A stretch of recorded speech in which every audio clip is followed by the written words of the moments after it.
तो प्रधानमंत्री नरेंद्र मोदी ने 2019 में 2014 की तुलना में कहीं ज्यादा शानदार जीत हासिल की।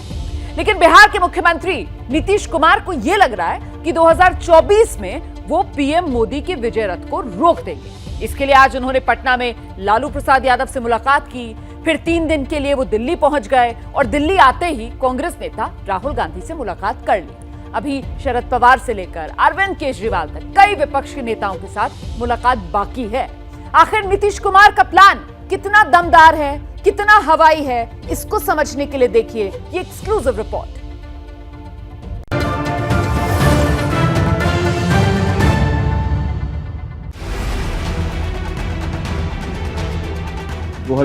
के चुनाव के बाद फिर से नरेंद्र मोदी जी ही प्रधानमंत्री बने। हमको पूरा दिखाई जो पड़ता है। मेरी राय है, ये भ्रष्टाचार, काला धन, गड़बड़ी के खिलाफ अगर कुछ भी होता हम साथ, और देश पर अगर कोई खतरा आएगा, हम सब एकजुट होकर केंद्र के साथ रहेंगे, देश की सेना के साथ रहेंगे।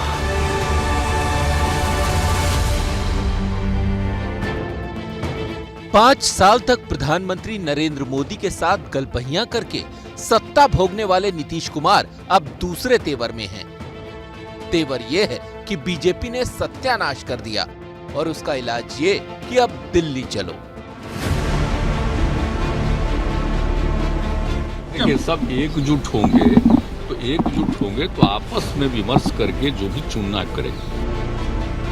उसके बाद 17 में फिर एक गलती हुई है कि फिर हम लोग वापस चले गए।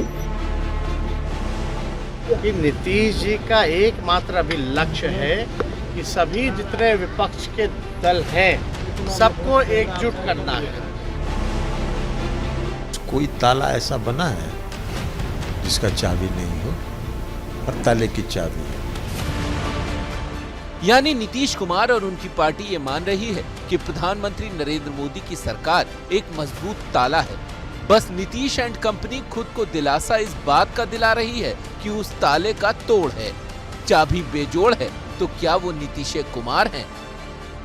जेडीयू फूंक फूंक कर कदम रख रही है कि नीतीश बाबू लड़ेंगे, लड़ाएंगे, मोदी को हराएंगे। बस इसी मकसद से काम करेंगे।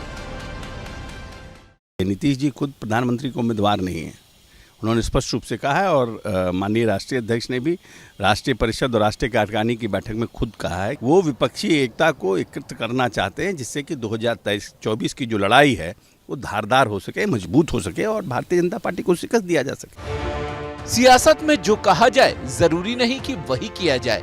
नीतीश कुमार ने एक संतत्व जरूर ओढ़ लिया है कि वो पीएम पद की रेस में नहीं है, लेकिन पटना से दिल्ली तक जिस तरह विपक्षी नेताओं से उनकी बात मुलाकात का सिलसिला तेज हुआ है, वो बताता है कि 17 साल से बिहार चला रहे नीतीश बाबू 2024 में बड़ी भूमिका तलाश रहे हैं। लेकिन इस रास्ते में बड़े मुश्किलों के पत्थर खड़े हैं।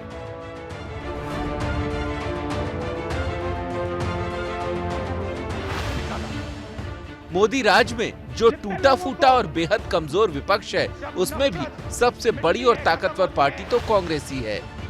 सोमवार को नीतीश कुमार ने राहुल गांधी से मुलाकात की। अब सवाल है कि राहुल गांधी या कहें कि कांग्रेस क्या अपनी दावेदारी से पीछे हट जाएगी?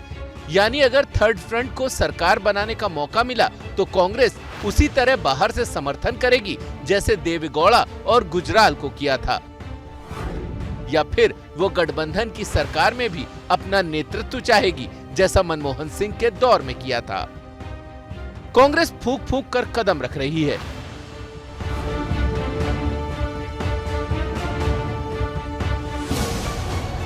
बिहार जाकर नीतीश कुमार से मुलाकात करने वाले तेलंगाना के मुख्यमंत्री के चंद्रशेखर राव भी 2024 में पीएम मोदी को उखाड़ फेंकना चाहते हैं, लेकिन वो कांग्रेस के भी करीब दिखना नहीं चाहते।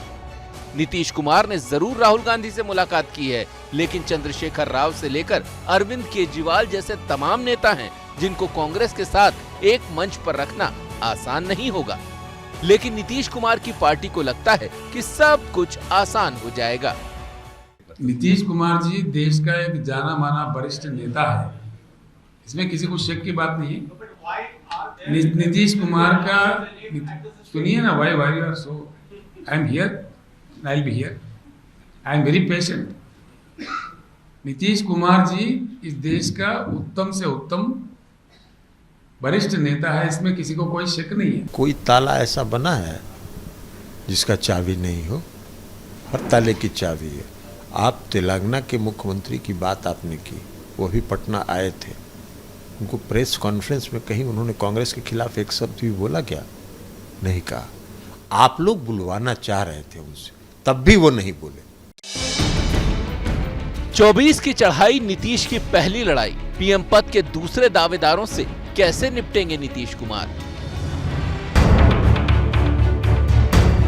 तीसरा मोर्चा बनाकर जो दल सरकार बनाना चाहते हैं, उनकी नजर प्रधानमंत्री के पद पर होती है। वो ये जानते हैं कि तीसरे मोर्चे के प्रधानमंत्री पद की उम्र 6 महीने साल भर जैसी ही होती है, लेकिन उन नेताओं के लिए प्रधानमंत्री की तुलना में पूर्व प्रधानमंत्री कहलाने का एहसास ज्यादा मीठा होता है।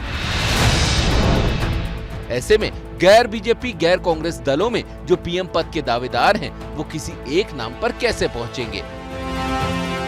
भाजपा के जितना विरोधी दल है इस देश में, उनको सब एकजुट करने के हर संभव प्रयास हम करेंगे। अच्छा, अब इससे बढ़िया बात आपको क्या कहें? इसके बाद में बैठक में सर्वानुमति से, सर्वसहमति से जो बात निकल कर आती है, वो विस्तार रूप में हम आपको बताएंगे। अभी फ्रंट पर लीड दक्षिण भारत से केसीआर और उत्तर भारत से नीतीश कुमार कर रहे हैं। नीतीश की पार्टी कह रही है कि सब ठीक हो जाएगा। अलग अलग राज्यों के जो क्षेत्रीय दल हैं और या जो राष्ट्रीय पार्टी है, वो सभी इस देश को भाजपा से मुक्त करना चाहते हैं और सभी एक मंच पर आएंगे। 24 की चढ़ाई, नीतीश की पहली लड़ाई, नीतीश की विश्वसनीयता का सवाल। नीतीश कुमार जरूर कह रहे हैं कि वो विपक्षी पार्टियों को लामबंद करने निकले हैं, लेकिन दाहिने हाथ को भी पता नहीं कि नीतीश का बायां हाथ क्या करने वाला है। अब देखिए कि जुलाई में वो प्रधानमंत्री नरेंद्र मोदी की तारीफ करते हैं और अगस्त में बीजेपी से रिश्तों को खत्म कर देते हैं। पहली बार बिहार विधानसभा के कैंपस में पहली बार कोई प्रधानमंत्री आए, तो ये कोई मामूली बात नहीं है। पूरे बिहार विधानसभा के परिसर में, विधान परिषद के परिसर में आज आप आए हैं, तो ये सबको सब दिन याद रहेगा। आगे भी जरूर हम चाहेंगे कि सब लोग मिल करके पूरा का पूरा मुख्यमंत्री जी, सुशील मोदी आगे का सब कुछ करें। कभी सुशील मोदी आपको पीएम मटेरियल बताते हैं, जिनको 14 में मिला, अब 24 है ना फिर। हालांकि नीतीश कुमार अब ये जरूर कह रहे हैं कि 2017 में बीजेपी के साथ जाकर बेवकूफी कर दी, लेकिन कई विपक्षी दलों में यह आशंका है कि इस बात की क्या गारंटी है कि ऐसी सुविधा वाली बेवकूफी वो आगे नहीं करेंगे। कांग्रेस के बागी गुट की आशंका यही है कि नीतीश कुमार जैसे बिहार के गठबंधन को धोखा दे गए थे, वैसे ही कहीं केंद्र में सरकार चलाने का मौका मिला तो वो यहाँ भी खेल कर सकते हैं, यानी बिहार वाले पैटर्न पर दिल्ली में सरकार। वैसे 2024 विजय के लिए नीतीश कुमार 2015 के रास्ते पर चलना चाहते हैं। बिहार पहले भी बना है। 2014 में जब प्रधानमंत्री जी का पूरा लहर चल रहा था, बिहार ने उनको रोकने का काम किया और 42 आम सभा करने के बावजूद मात्र 53 सीट उनको मिली थी। बिहार ने उनको रोक दिया था और इस बार भी बिहार 2024 के चुनाव में उनको रोकेगा। हालांकि नीतीश कुमार और उनकी पार्टी भूल जाती है कि विधानसभा और लोकसभा चुनावों के तरीके अलग अलग होते हैं। जिन राज्यों में विपक्षी सरकारें हैं, वहां भी लोकसभा में बीजेपी को शानदार जीत मिली। दिल्ली, मध्य प्रदेश, राजस्थान, छत्तीसगढ़, पश्चिम बंगाल में बीजेपी को लोगों ने सिर माथे पर बिठाया। फिर प्रधानमंत्री मोदी के सामने विपक्ष में कोई विश्वसनीय चेहरा नहीं दिखता। फिर विपक्षी दलों में ही पूरी तरह तालमेल का अभाव दिखता है। बीजेपी को भी लगता है कि नीतीश कुमार 2024 की सुरसुरी जरूर छोड़ रहे हैं, लेकिन मोदी के सामने आते ही विपक्ष ढाक के 3 पात हो जाएगा। कभी तो चुनाव लड़े नहीं, 17 साल में एक भी चुनाव नहीं लड़े। वो क्या जानेंगे जनता की समस्या को, और पीएम बनने का इनको एक पता नहीं भूत सवार है। बिहार तो संभल नहीं रहा। वैसे इतना तो साफ है कि अगले 20-21 महीने तक 2024 की चढ़ाई के लिए हंगामा चलता रहेगा। पीएम मोदी भी इशारा कर चुके हैं। भ्रष्टाचार और भ्रष्टाचारियों को बचाने के लिए कुछ राजनीतिक दल खुल करके सामने आ गए हैं, संगठित होने का प्रयास कर रहे हैं।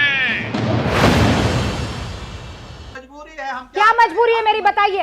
मैं अभी आपको बताती हूँ कि मैंने ओए होए होए होए होए, नमकीन के चटकारे लेते हुए टकटकी मार के डिबेट शो को पॉज रिपीट कर करके देख रहे हैं जोगिंदर जी।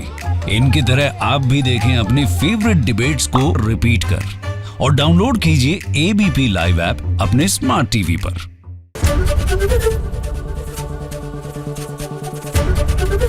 एबीपी न्यूज आपको रखे आगे।